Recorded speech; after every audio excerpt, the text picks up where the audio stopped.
To pick up a show on your TV exactly where you left off on your laptop, I'm going to show you the steps on how to do that. First and foremost, you need to make sure that you are using the same account. You must be signed in to the exact same BBC account on your laptop browser and your TV app.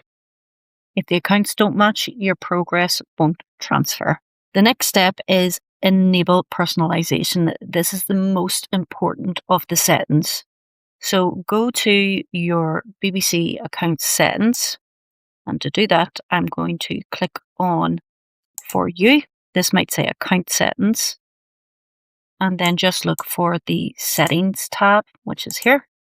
And then you want to make sure that you are on the security and privacy tab.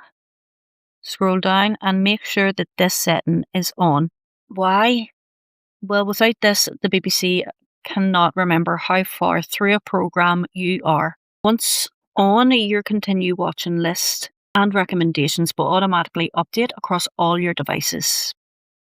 The next thing is enabling cookies on your laptop. Because you are using a browser on your laptop, you must allow BBC cookies.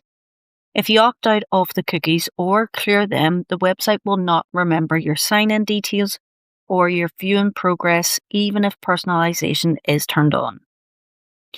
So for cookies, I can go here to change cookie settings. As you can see, I have got this switched off, so I would need to click on this. And you can also click on performance cookies. And that's what you need to do in terms of cookies.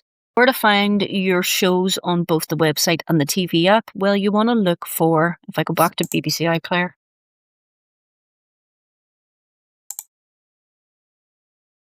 you want to look for a setting along the top where it says continue watching.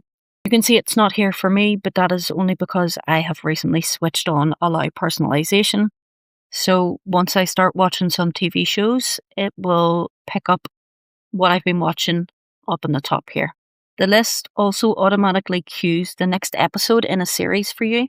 If you have a bit of troubleshooting when it comes to the syncing of your TV and your laptop, what you have to do is your TV doesn't automatically update, so you might have to sign out and sign back in on the TV app.